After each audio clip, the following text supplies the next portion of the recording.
I'm so happy to be meeting you. I will, because I remember I way back, about 2.5 years back, Pankaj Rathore had connected me to you, and we Yes, had yes, briefly ma'am. spoken on phone. And I Yes, remember, ma'am. yeah, and I remember because I invited you. I thought that probably you're still with Kumar Global School, but many congratulations that you've joined MR.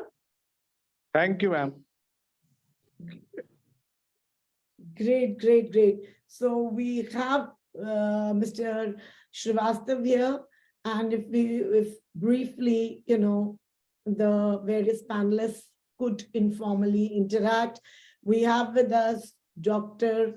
Prashant Nair, Chairman, Amrita Vishwa Vidyapeetham University. We have with us, and Dr. Prashant, this is Mr. Sushant Srivastava. Hello. Hi. Hello, hi. Good afternoon, sir. Yeah. Good afternoon.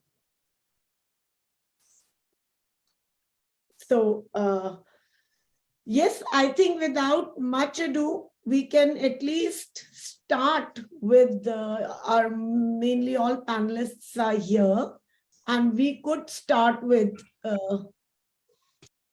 yes, Miss Priya, can we?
You see, the primary stakeholders in a typical organization are its investors, employees, customers, and suppliers. In education, stakeholders typically refer to one who is associated with the welfare and success of the school and its institutions, and the school and the students. Now, different stakeholders play extremely critical role in the education system ever since and nowadays even more. All of them have their own specific interests and are strongly motivated to assist and contribute to the sphere of development. Good evening and good afternoon to one and all. And today we've gathered here on a discussion on accountability of each stakeholder in improving school education. I'm delighted to welcome you to yet another new episode of Futuristic Education. These are web series dedicated to education. And Edudevs and Amrita Vishwa Vidyapeetham University's joint venture to enlighten and empower the education community in the latest trends for future. These are our web series where we invite the stakeholders. I would not just say edu leaders. Today, I'm going to use the term stakeholders from a city, from education sector,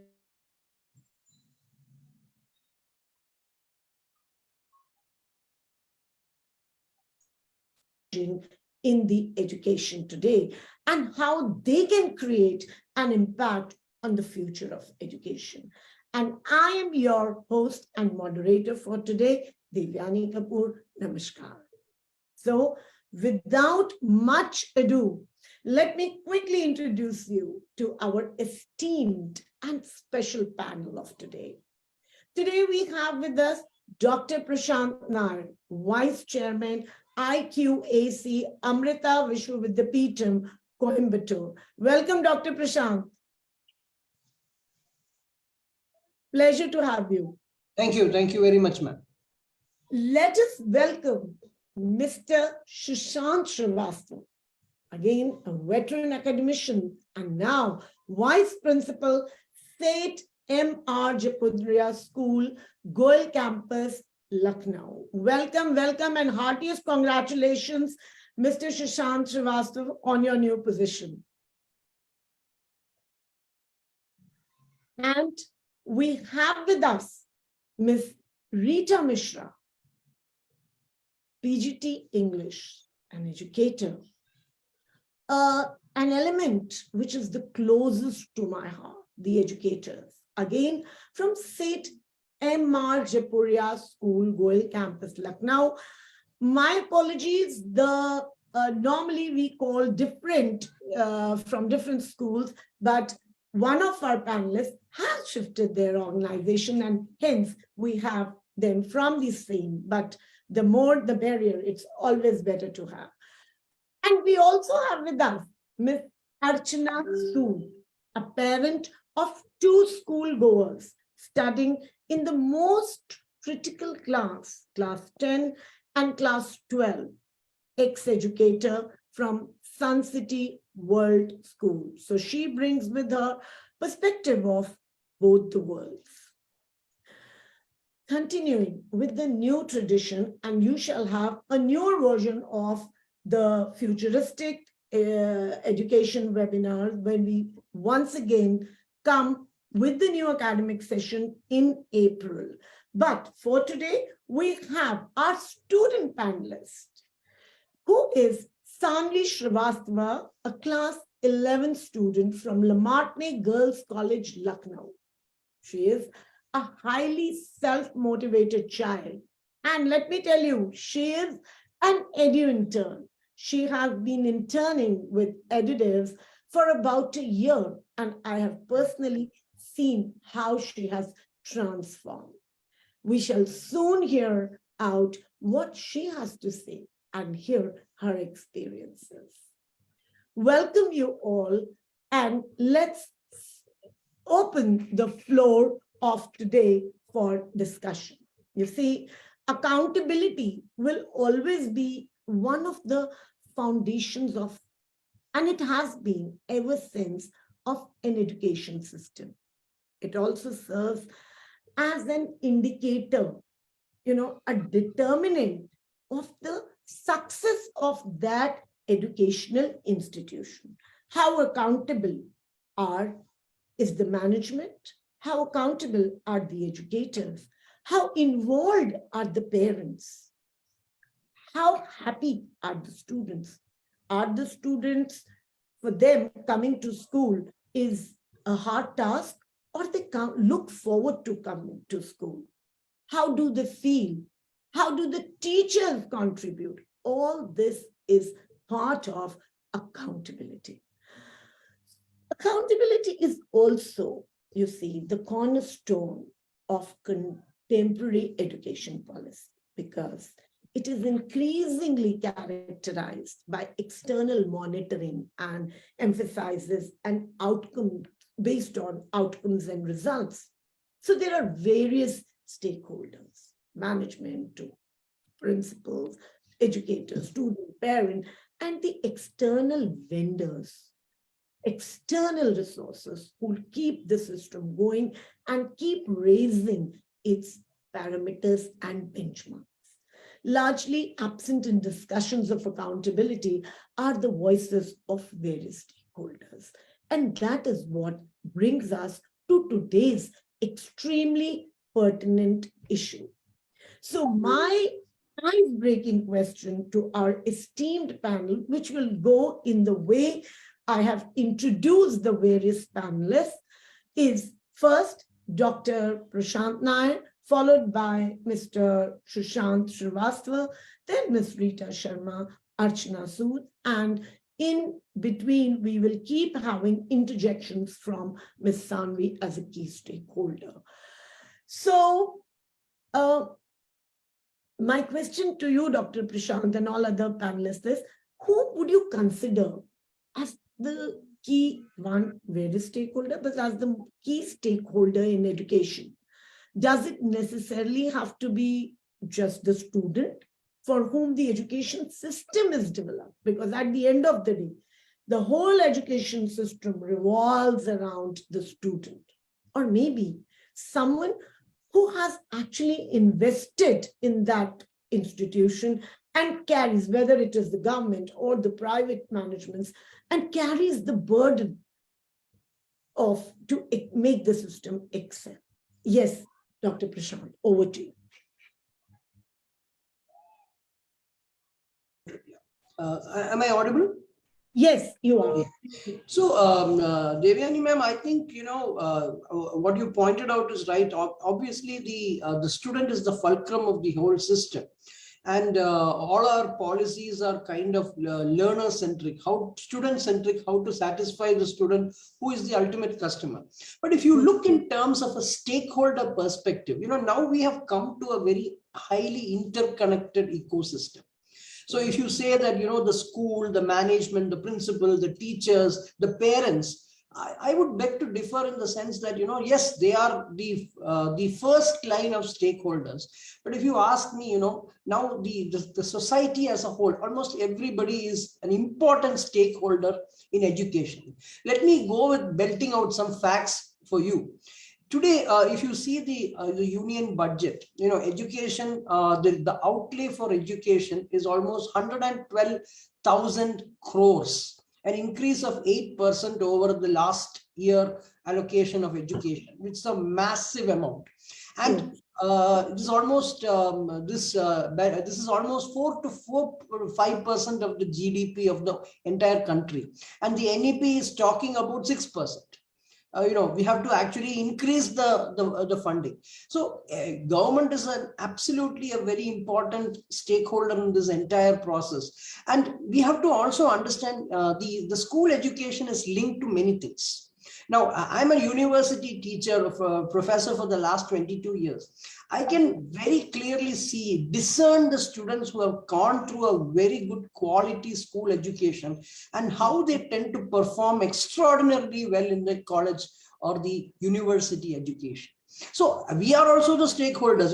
We get the best students who get the best outcomes in universities, like representing the country in hackathons or competitive coding, or going for international competitions, securing international internships or top university admissions are these students, and they have been molded from the school. So I would think it's a very big thing. And I want to actually close my opening statement. I also wanted to say that civil society has to play a very important role.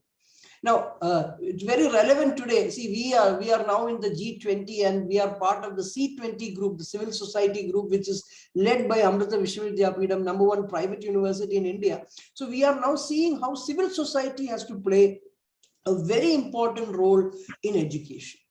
Over to you, ma'am. I think beautifully open that, yes, government is again, kind of the way government has taken the bull by the horns. It has become like the father figure to lead this movement. And I think we can't compliment it less, the kind of efforts we can, as you said, the budget allocation to education has been immensely improved, though of course it may require, because education does become the game changer of any society or any country. So now, very well said, we'll come back to you, Dr. Prashant, and I would like Mr. Sushant Srivastava to now, what is your perspective on the topic? Yes.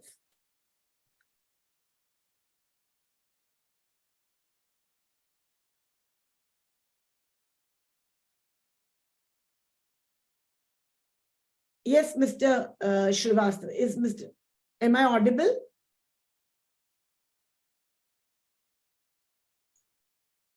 Yeah, you're very clearly audible. Okay.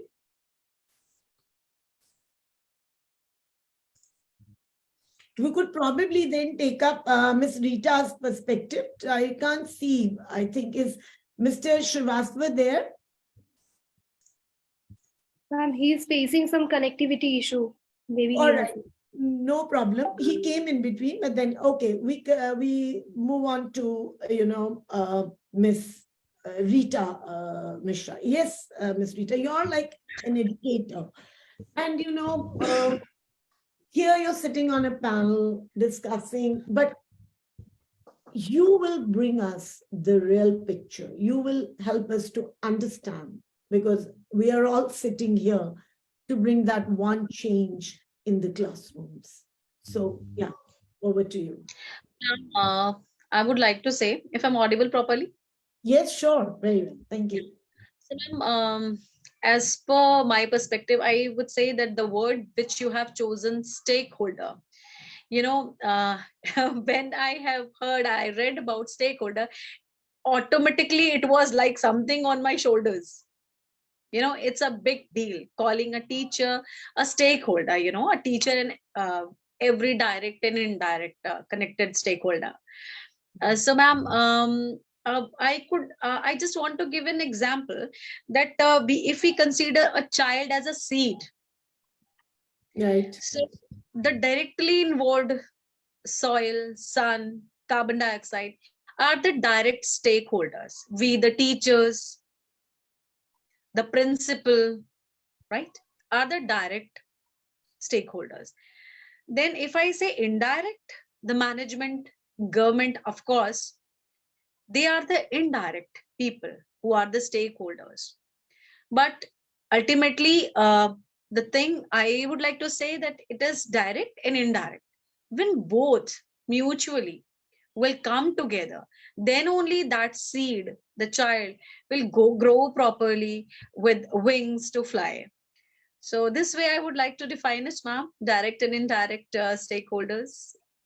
So beautiful, so Thank you. honest, and so educator like. I'm so happy to hear it, because you spoke like an educator and you were very honest in saying, the stakeholder. But because educators are so wrapped up in the classrooms, they are so much into, they are, like the real churners of the intellectual property of this country.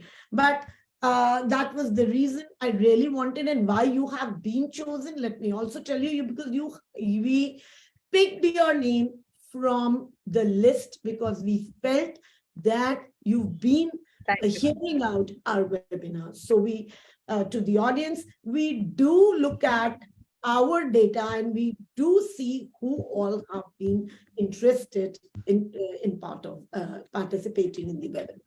Thank you so much. Do we have Mr. Sushant Srivastava back here? Miss Anjali, is Mr. Sushant Srivastava here? Not yet, ma'am. Okay. Is Miss Archana Sood, the parent, here? Yes, ma'am, I'm here. Great. Thank you so much, Miss Archana. And, first of all, I would like to thank Miss Archana, because she joined at a very short notice. And she's a very aware parent, someone who's been in the education industry for a decade. So again, what are your honest, like as a parent, what is it you want to say? Yes. So I think what both of the speakers said, I think it's covering more than, more than sufficient. Like they've covered everything, So I agree with each and everything they said as a teacher and, as a parent, I agree with everything they said. Because I can feel both sides, I can understand the feelings of the parents and of course the teachers. We are the stakeholders, we don't think that we are the stakeholders, but yes, passively we are the stakeholders. It's just that we don't realize, ma'am. You just said that, it's a big word, stakeholder, a teacher, a stakeholder. But yes, I think we are playing a major role in children's, students' life. Absolutely. But before you leave, I have a question to you also that, Ms. Archana, as I've been saying again and again, that as an educator,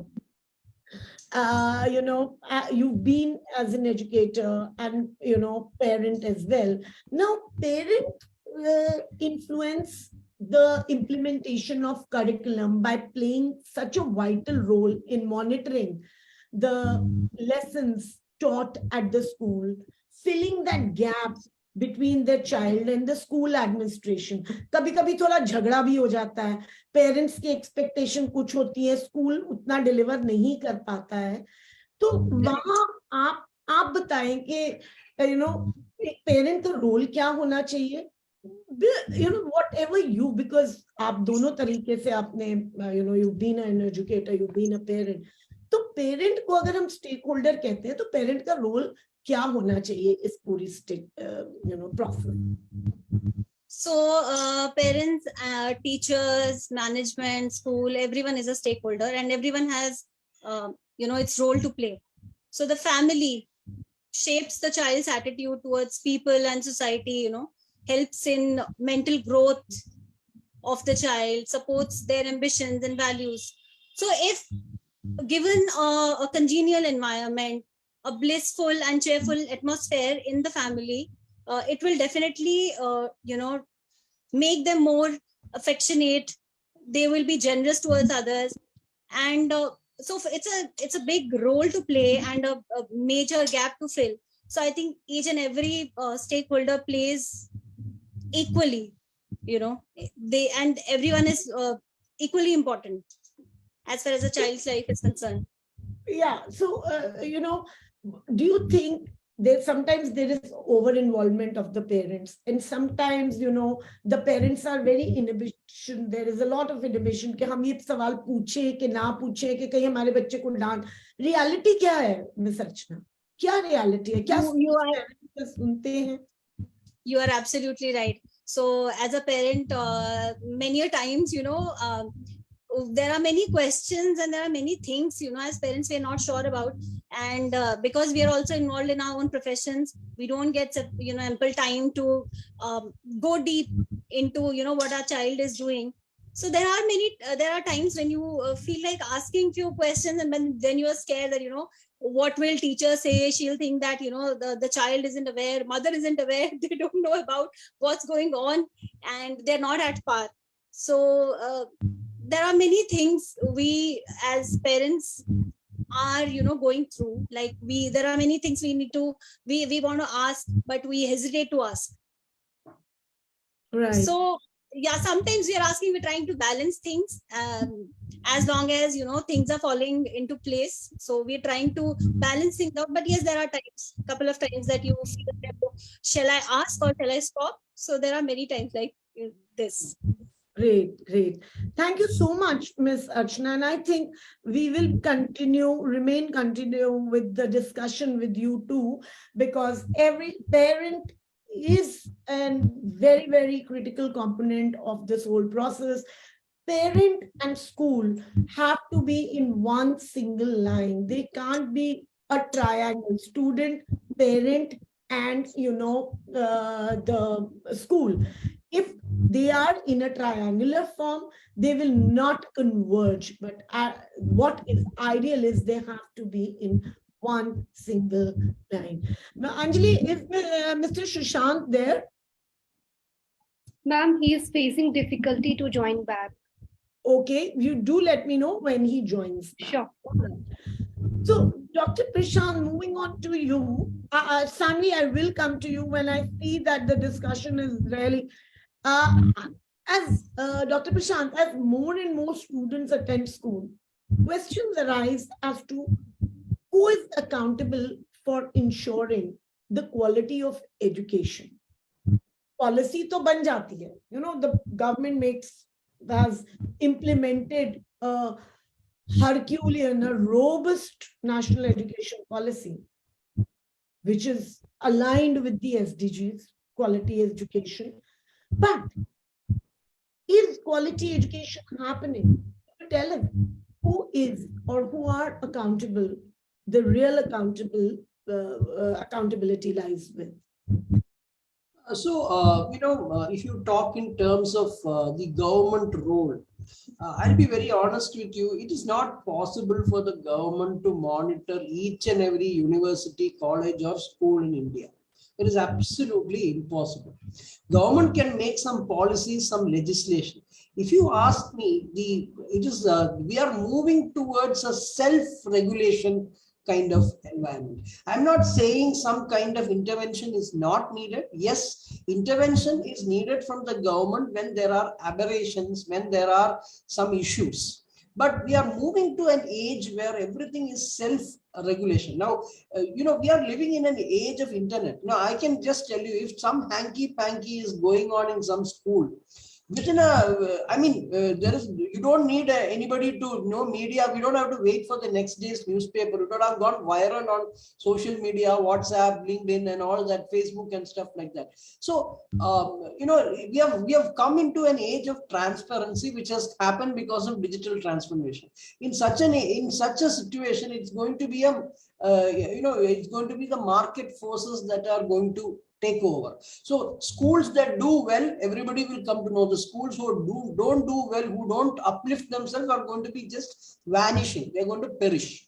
So in such a situation, it's going to be more of a self-regulation. I think that's what is going to happen.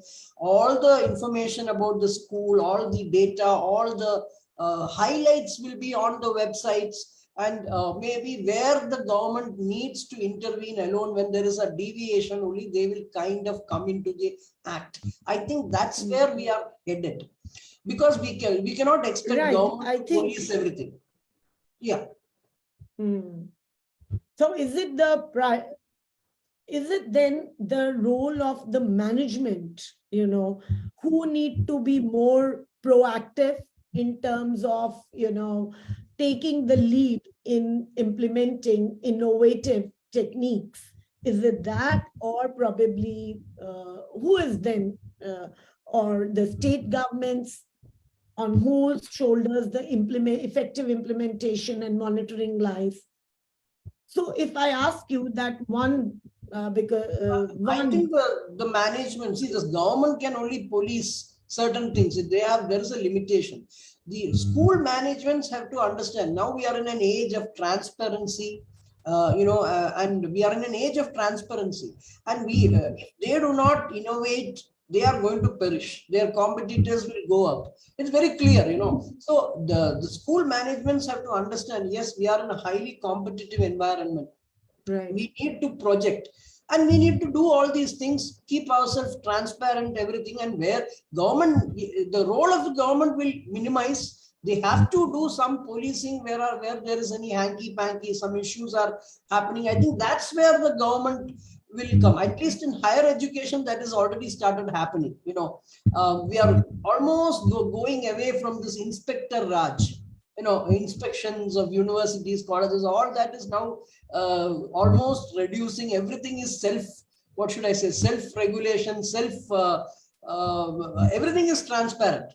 But I'm not saying there are some issues, some people fudge the information, they do some window dressing. There are some issues, but they are all being addressed very effectively. I think that is also going to happen in school.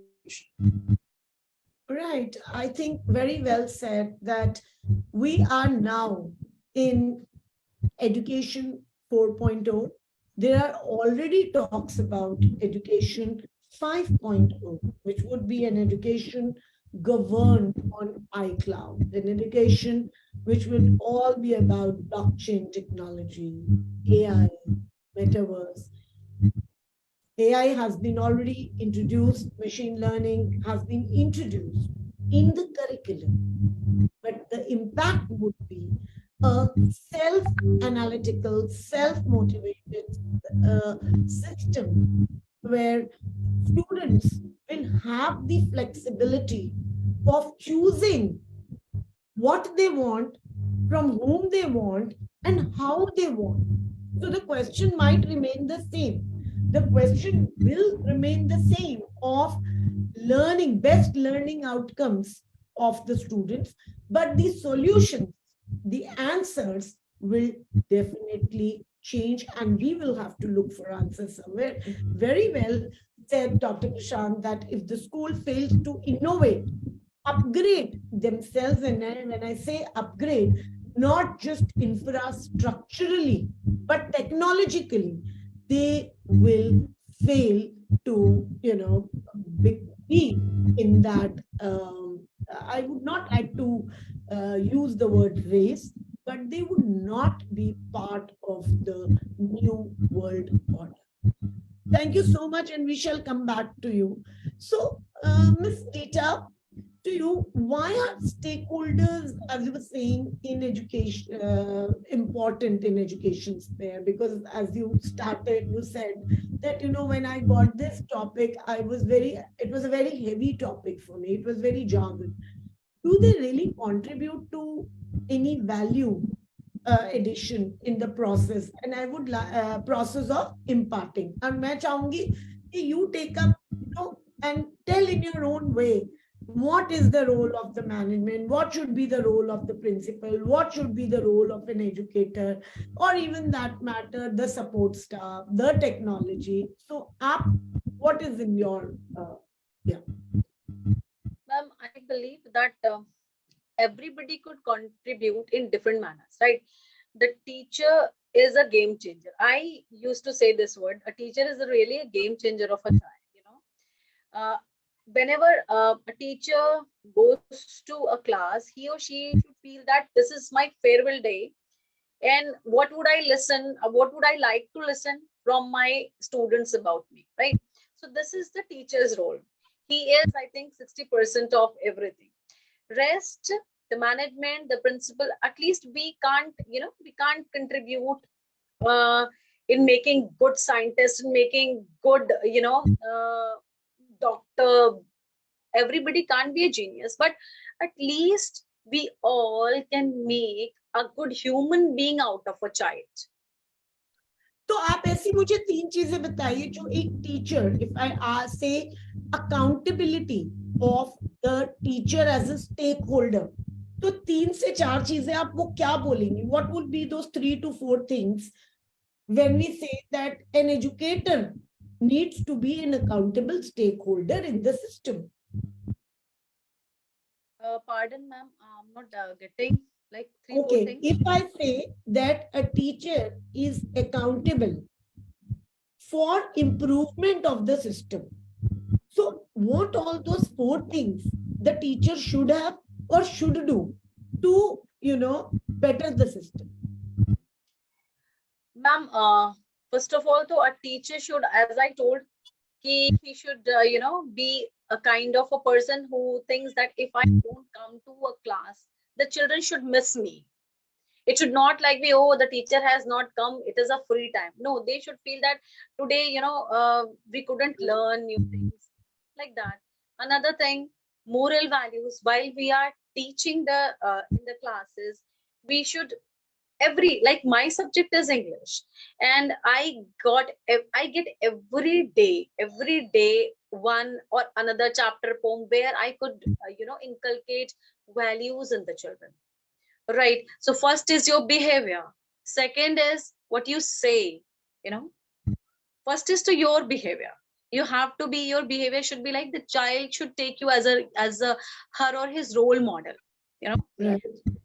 You should, if once you start making excuses, they will give you numerous excuses. So your behavior, your your teachings every day, social. Another thing, the third thing is, I must say, a teacher should challenge the children. We should challenge the children, then only they will come out of their comfort zone. The children are so much into nowadays that they think that they are very efficient and they are capable of. Once they come to that point, they should be given a chance to explore more. For that, we need to challenge. So behavior, your social skills, and another thing, challenging them. These are the things which a teacher can do every day. In every period when you are going, you can do such things so that the children will grow. so that they would feel, and then encouraging and all are so every teacher is doing nowadays, I feel. I think very well said. So the Miss Rita Mishra says that the four skills that the teacher as a stakeholder needs to bring to the table are that one, because she's the role model, so the behavior aspect becomes very important, which also brings the social skills here.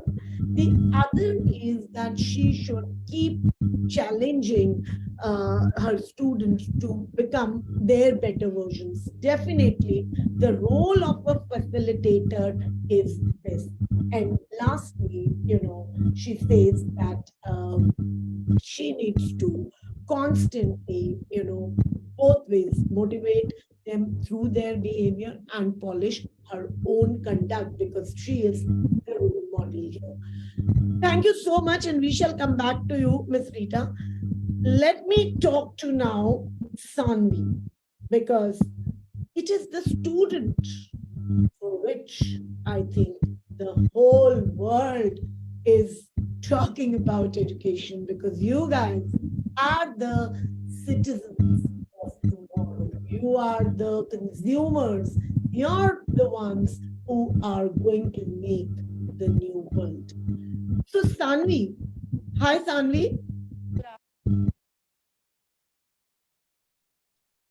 Hello Sanvi, can you hear me? Can you hear me now? No, there is a lot of, yeah. Come again. Good afternoon, good afternoon. And so you've been hearing this discussion and we've been talking about, and I know you're one of those students whom I said is an extremely self-motivated student, somebody who has the capability and capacity to lead. So who is that person, or who is that? Now you're intelligent, so even if I use the word stakeholder, I'm sure you would understand. Whom do you think has played the best role in your grooming, your shaping? Let us take that self-analysis from you. Okay. So, ma'am, as stakeholders, students occupy the most proactive position in the sphere of education. As the owners to imbibe whatever is being taught and then translate that learning into performance is on us. But here I would like to say that for most of the students, education remains limited to cramming the syllabus and then putting it on answer sheets without actually understanding a particular concept. We should be made accountable if we just write answers without thinking and get excellent marks on base of rote learning.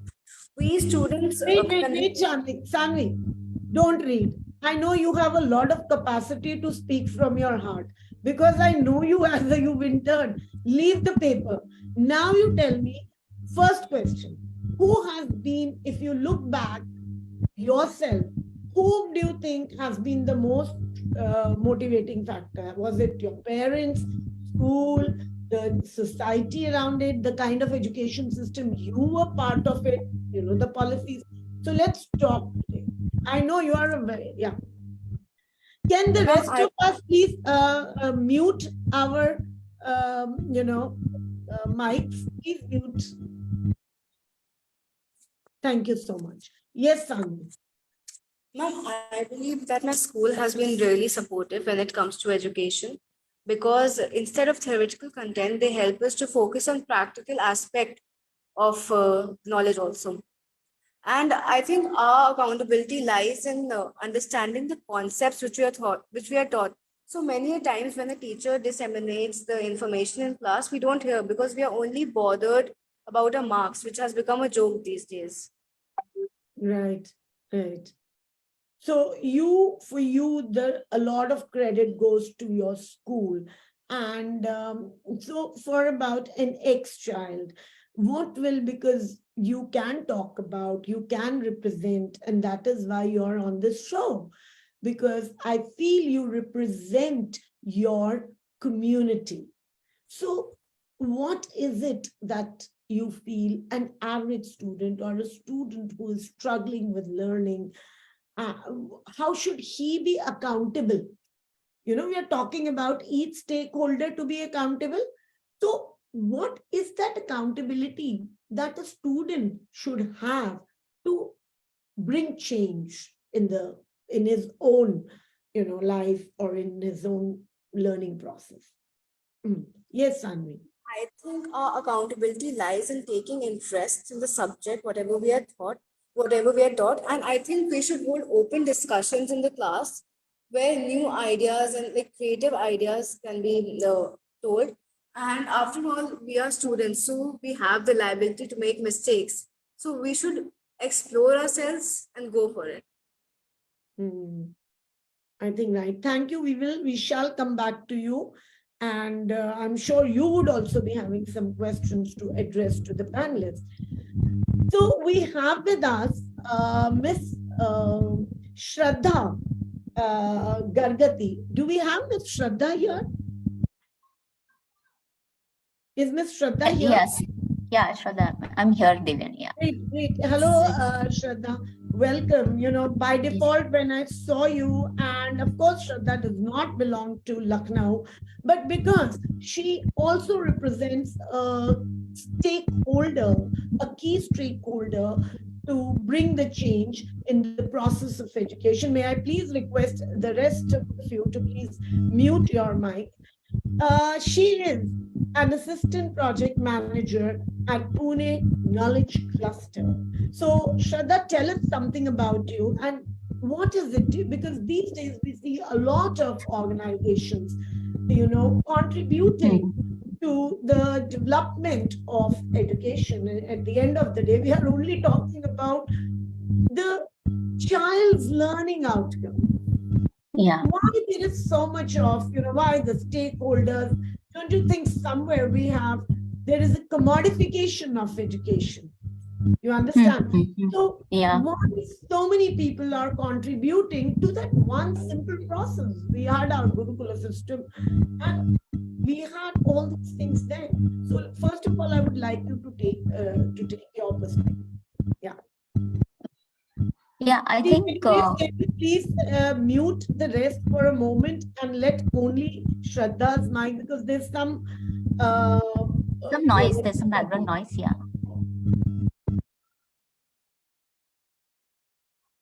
Yes, Shraddha. Yeah.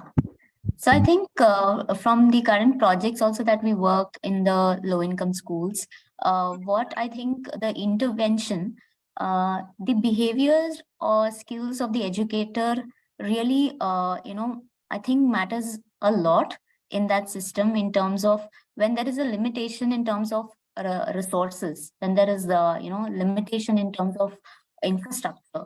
So what apparently happens is that, what is in your control is apparently the behavioral skills in that environment. So I think if the focus really shifts in terms of improving the behavioral changes in the educator, then there is a lot of scope in terms of, it is really in terms of like one is a mother of 10,000, So it is really that one human being who can create that value to the number of the other side of the stakeholder, who is the child.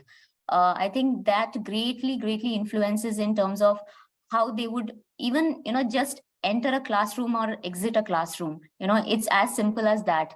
And even if they don't mind, sitting with the child on that bench, it is that detailing, that we would, but how comfortable would an educator get, that it is not always, I think, from my experience of the project that I have dealt with, it is really not the one-way direction that, I am there to teach, but also the other side of it, that I'm there to learn from the child. So I think even that perspective is very important, that, okay, can you tell me this, if we could have that courage as an educator to learn from the child, because today's Gen Z is also far ahead in terms of the learning skills. So we shouldn't mind learning from the child. I think once that gap is bridged, there is a huge, I think, opportunity to just build that confidence between the two stakeholders. I think that becomes very important in terms of behavior. Yeah.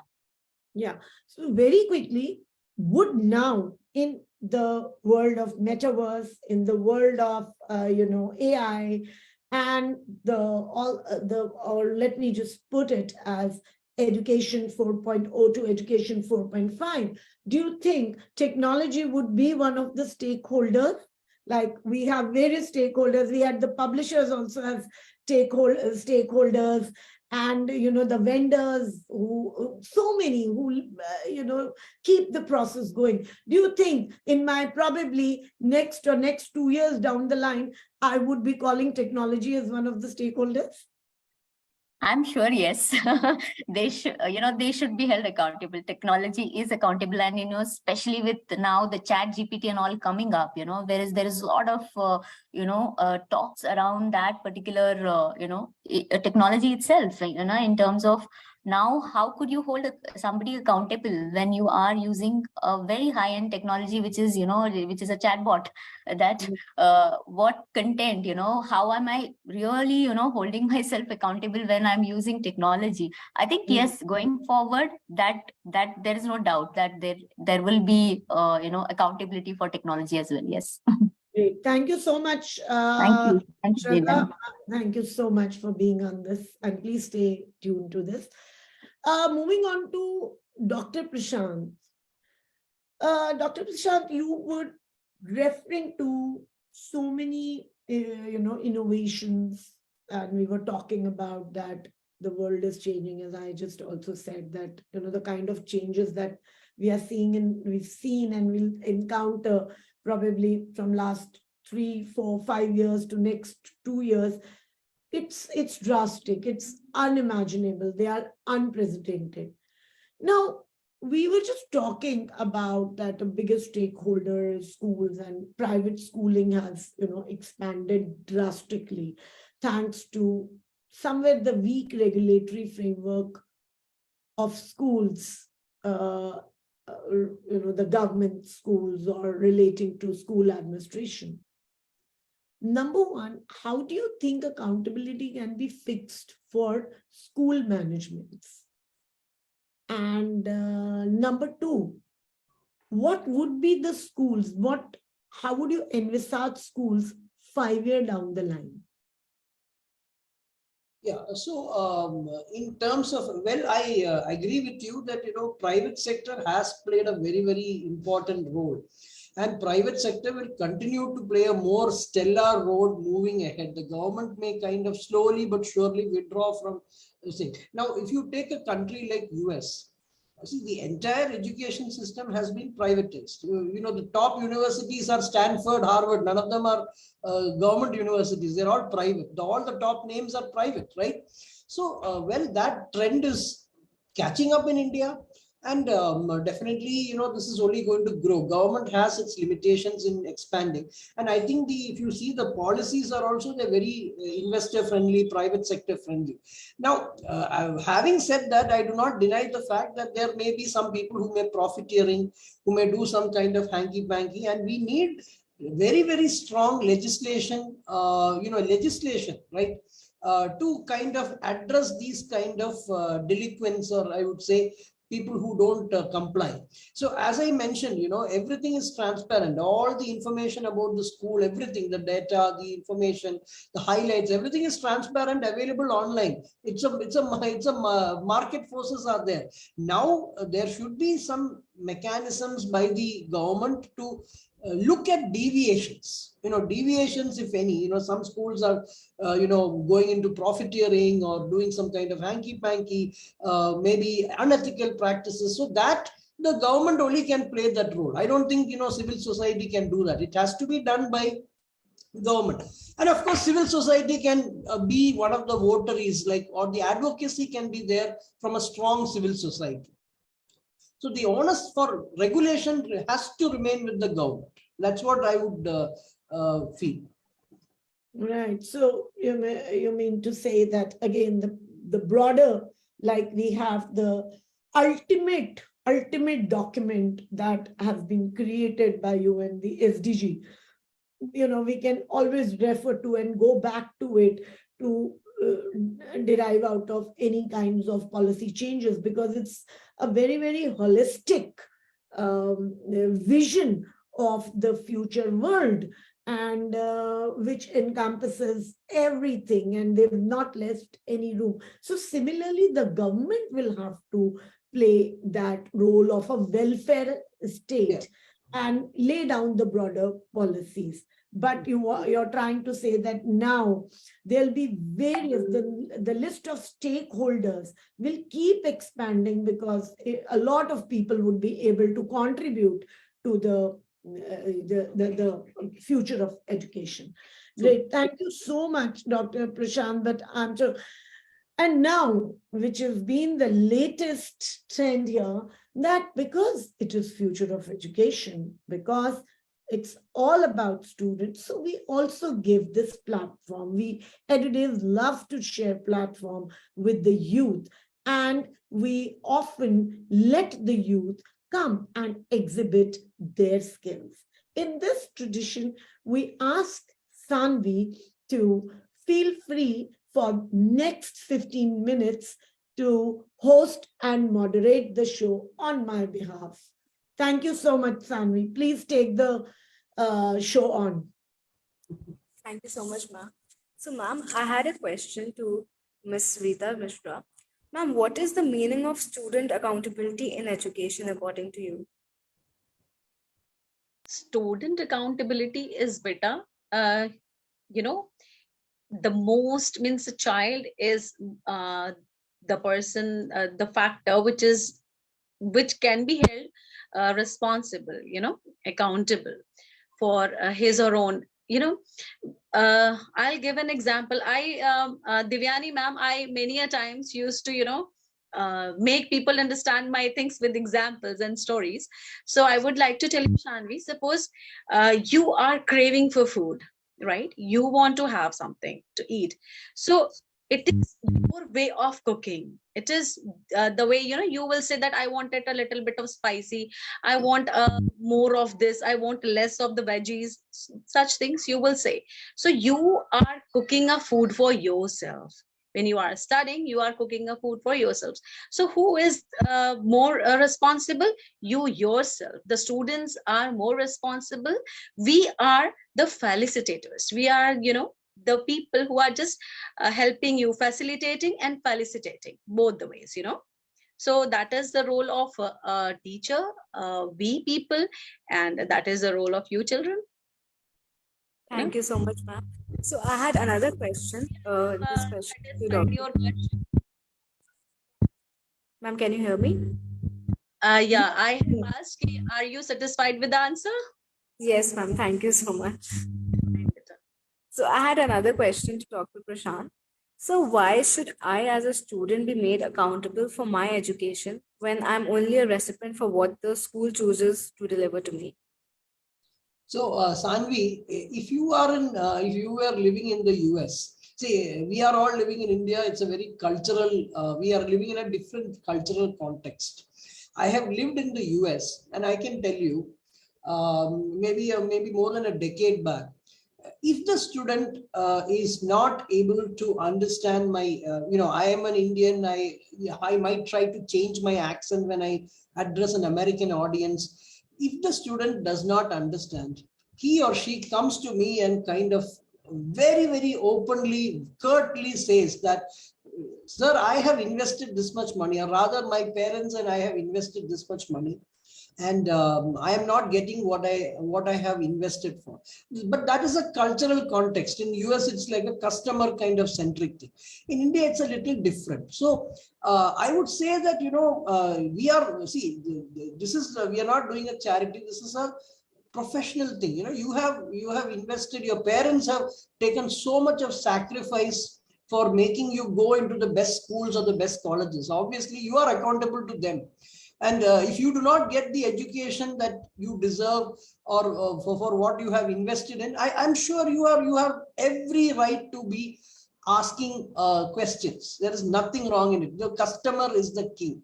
That's my answer, and that's what I have always been believing, that, students are the most important stakeholder. If they're not satisfied, I have failed as a teacher. So, Dr. Prashant, what should the students' accountability? Sanvi, we would like you to continue the hosting it, but one question in continuation with this, what should be the accountability of students? Like not seeking accountability, but being accountable. No, the student, the student, if I as a student may understand, the classes, but many of my friends are not able to figure out, it's a collective thing, so the student has to be accountable to his peers, his friends, because at the end of the day, we are living in a very interconnected world. If you do not, work as a team, you as a person may understand everything, that's a different thing, but the vast majority, so it is your right to kind of voice the concern of the people, that the students are not able to understand. I am able to understand. So I think students have to understand that we are in a society, we are in a community, we are interconnected, and it's for the greater good that we need to do that. That's what I would say. I would say it's a collective responsibility. Absolutely. It is a collective responsibility. We all have to jump in. We all have to take a plunge if we wish to see the change, be the change that we wish to see. So we all need to, be part of this new world order, which is. So yes, Sanvi, any other question you would like to, continue the discussion? Yes, ma'am. So, ma'am, I had another question for Rita, ma'am. Ma'am, if I'm accountable for my learning, shouldn't a student be given a voice in the classroom design or how much and what he or she wishes to study? But in most cases, we are forced to follow a strict pre-planned schedule. Yeah, very nicely said, Shanvi Beta. I agree with you. See, CBSE says the ratio of a teacher speaking in his class should be 70-30. 70%, it is the child who should be given an opportunity to speak. 30% only is the ratio where the teacher should say.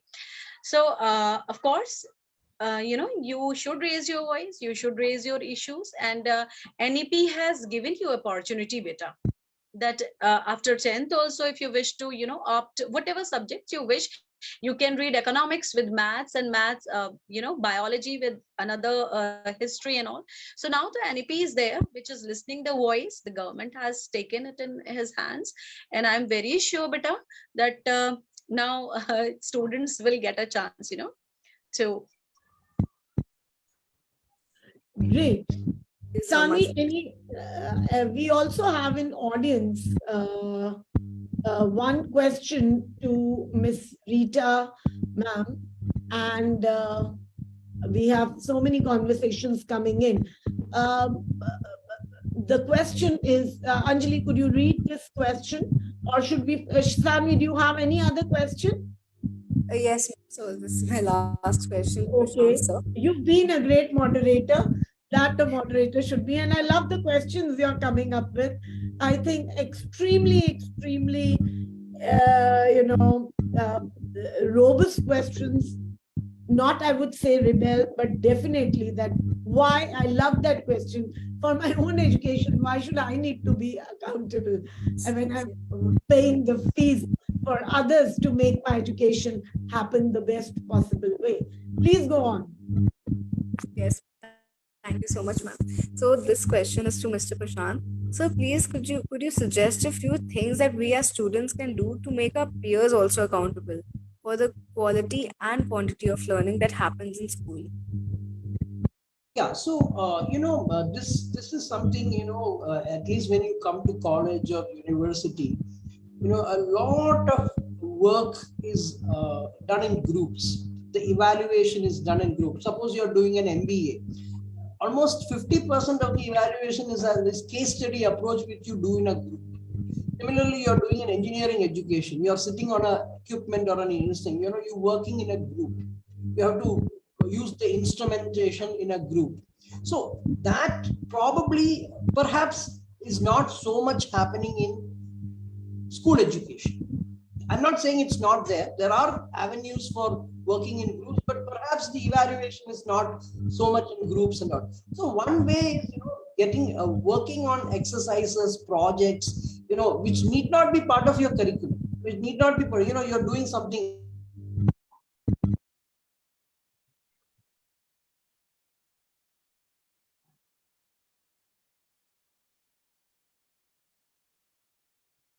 I think there is some network issue with Mr. Prashant. So we have a question by Ms.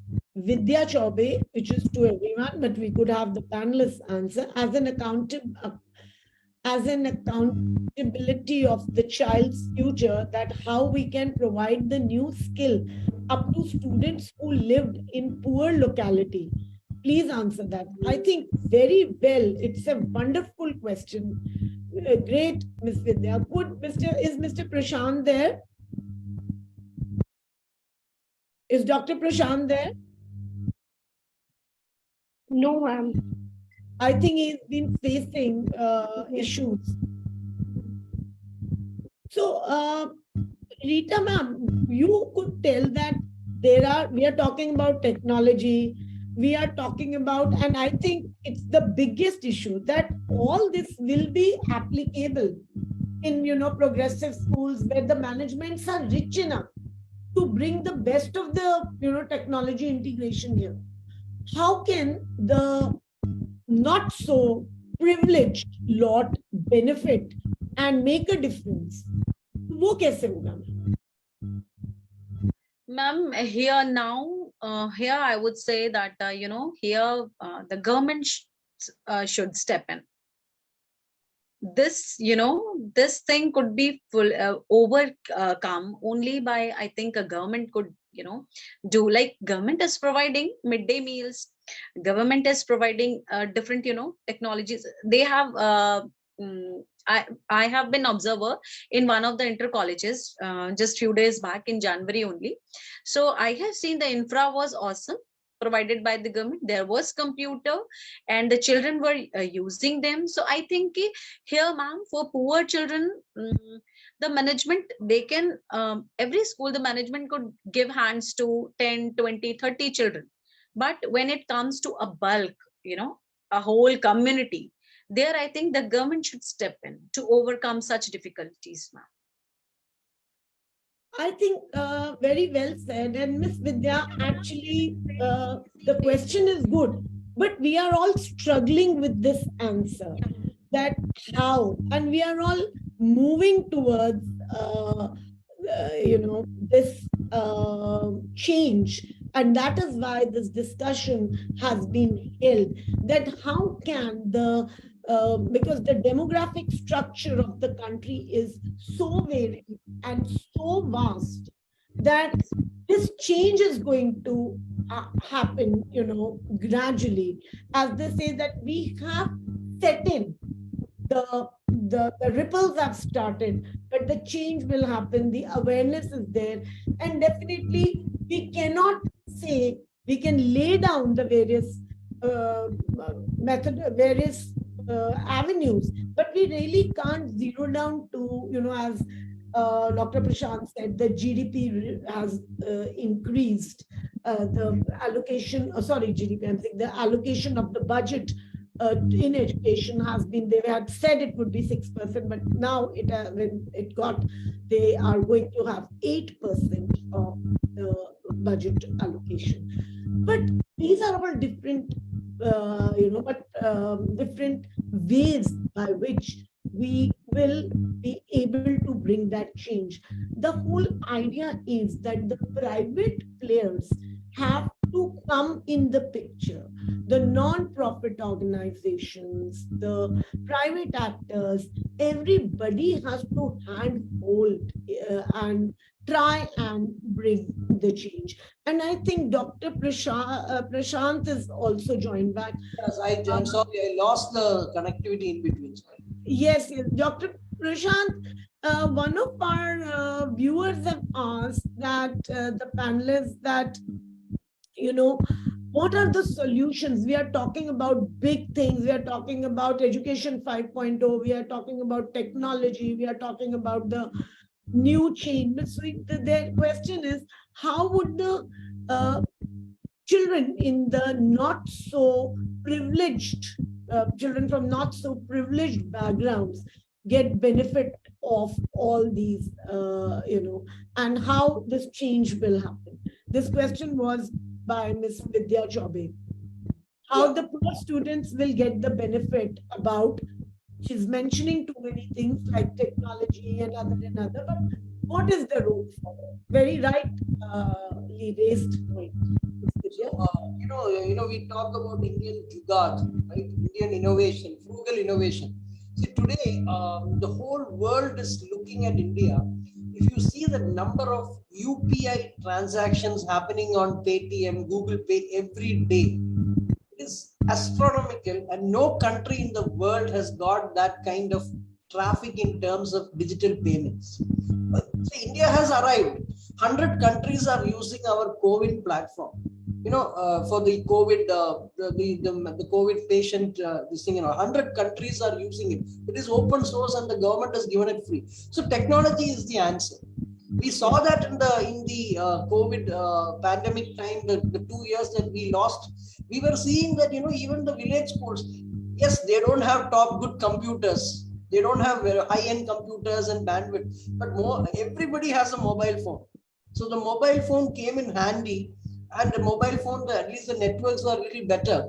So I think technology is the key to go to the underserved, underprivileged, remote areas. The technology is the key. If the teacher cannot go, the teacher can come online on a tablet. So these kind of more interventions. So here there is a problem. There have been very good technology interventions, but we need to kind of use these interventions across the country. These use cases have to be developed across the country. Unfortunately, we see some interventions are happening in bits and pieces, but technology is available. Let us adopt it pan-India. I think that's the solution.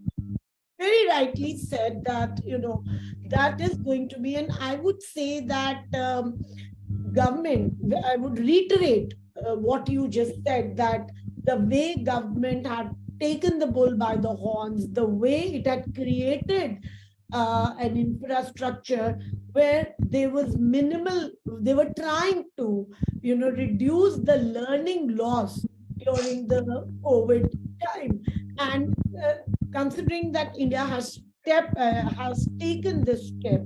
So technology, if we could do that, if the world looked upon us for providing them technological support in terms of fighting the COVID menace, I'm sure soon education will. We have a very interesting question from Dr. Jain, Sonal Jain.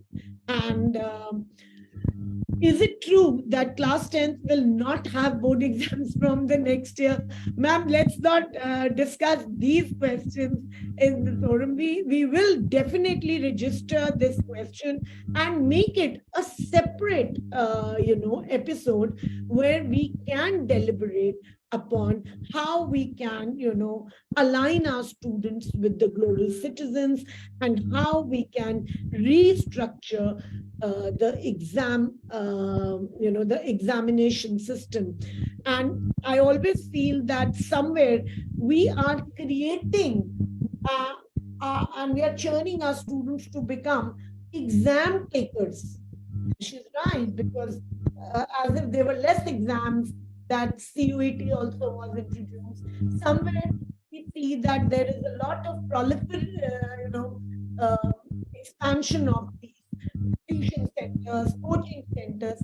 Why can't we actually, on the one way we are talking about technology integration, and technology definitely is an answer to everything.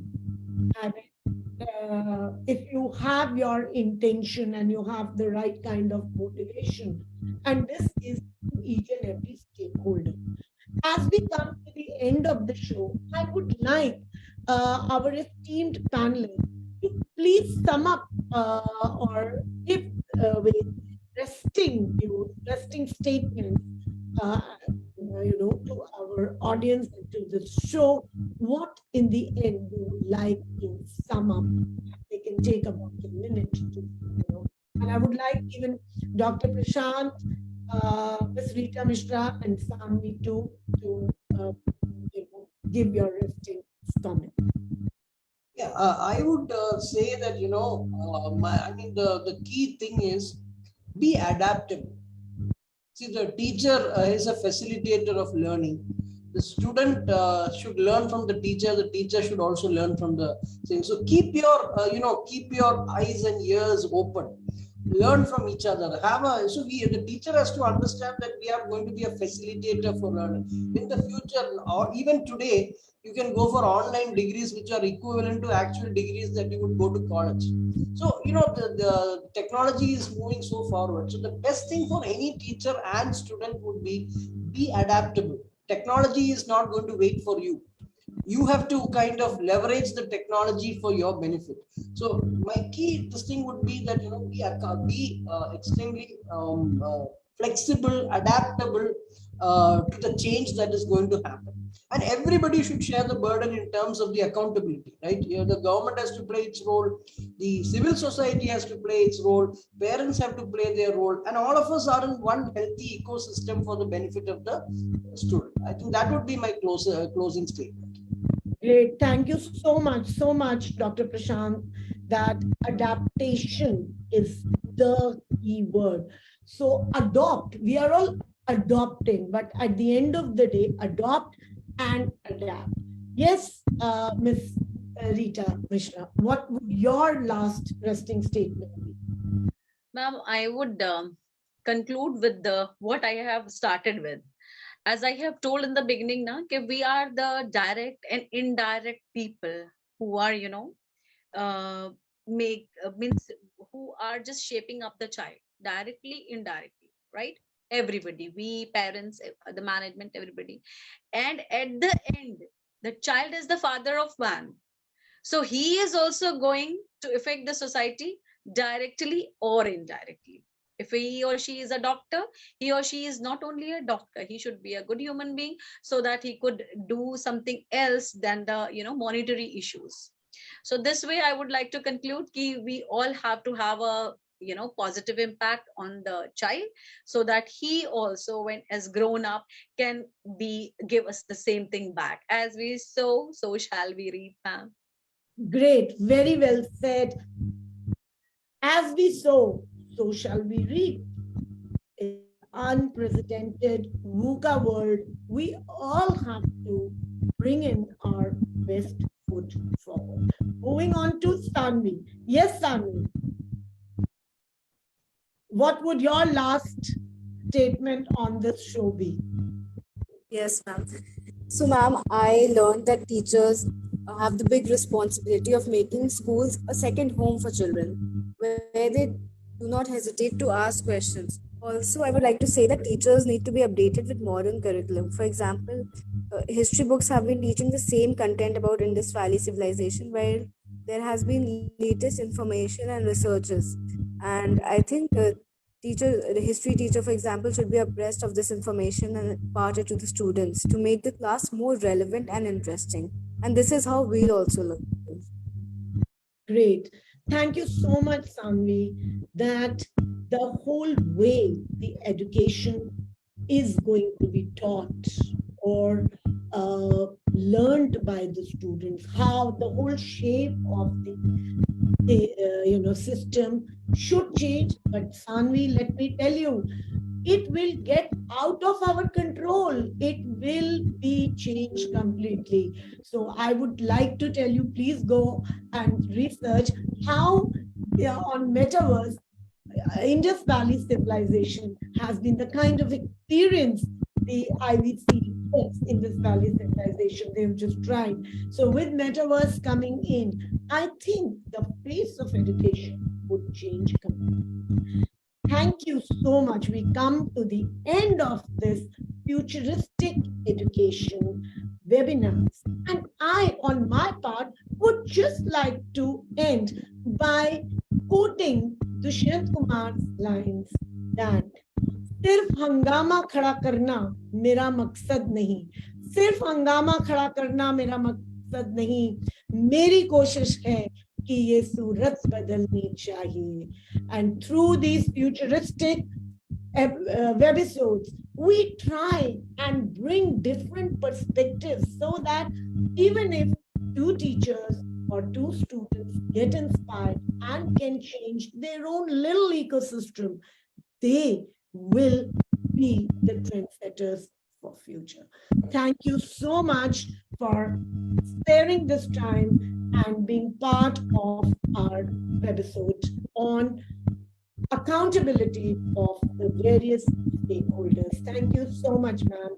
Team Edudevs, do we have any AV to exhibit?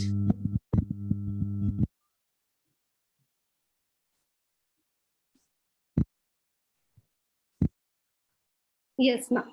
Thank you so much.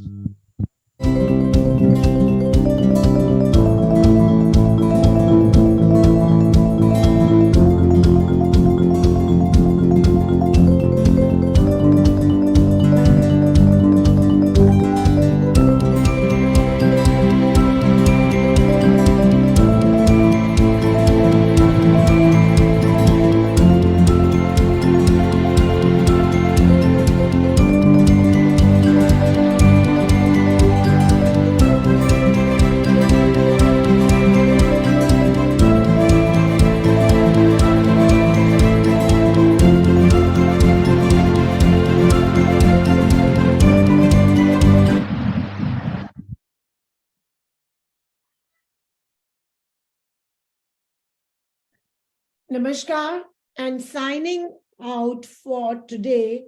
We will be back in April with newer version of our futuristic episodes on futuristic education. If you want to be a panelist, if you want to contribute in our headlines today, please keep writing to us at info@edudevs.com. Thank you so much and namaskar. Namaskar, ma'am. Namaskar.